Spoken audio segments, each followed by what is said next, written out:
Albert Einstein once said, everybody's a genius, but if you judge a fish by its ability to climb a tree, it will live its whole life believing that it is stupid. Ladies and gentlemen of the jury, today on trial we have modern day schooling. Glad you could come. Not only does he make fish climb trees, but also makes them climb down and do a 10-mile run. Tell me, school, are you proud of the things you've done? Turning millions of people into robots, do you find that fun? Do you realize how many kids relate to that fish swimming upstream in class, never finding their gifts, thinking they are stupid, believing they are useless? Well, the time has come, no more excuses. I call school to the stand and accuse him of killing creativity, individuality, and being intellectually abusive. He's an ancient institution that has outlived his usage. So, Your Honor, this concludes my opening statement, and if I may present the evidence of my case, I will prove it. Proceed. Exhibit A. Here's a modern day phone. Recognize it? Here's a phone from 150 years ago. Big difference, right? Stay with me. Here's a car from today, and here's a car from 150 years ago.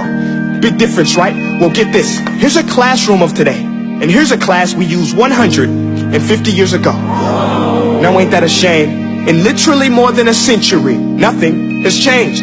Yet you claim to prepare students for the future? But with evidence like that, I must ask, do you prepare students for the future or the past?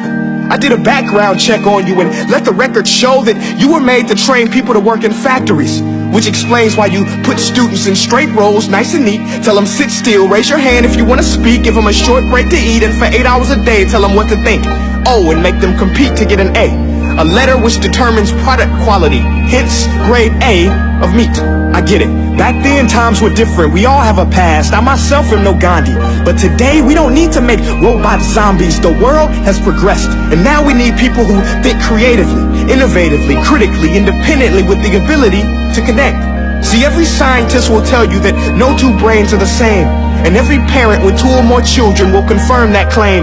So please explain why you treat students like cookie cutter frames or snapback hats, giving them this one-size-fits-all crap. Watch your language. Sorry, Your Honor, but if a doctor prescribed the exact same medicine to all of his patients, the results will be tragic. So many people will get sick, yet when it comes to school, this is exactly what happens. This educational malpractice, where one teacher stands in front of 20 kids, each one having different strengths, different needs, different gifts, different dreams, and you teach the same thing the same way?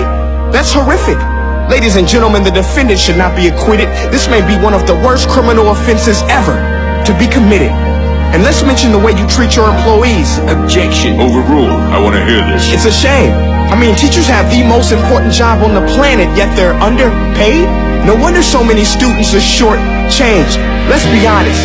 Teachers should earn just as much as doctors, because a doctor can do heart surgery and save the life of a kid. But a great teacher can reach the heart of that kid and allow him to truly live. See, teachers are heroes that often get blamed, but they're not the problem. They work in a system without many options or rights. Curriculums are created by policymakers, most of which have never taught a day in their life. Just obsessed with standardized tests. They think bubbling in a multiple choice question will determine success. That's outlandish. In fact, these tests are too cruel to be used and should be abandoned, but don't take my word for it.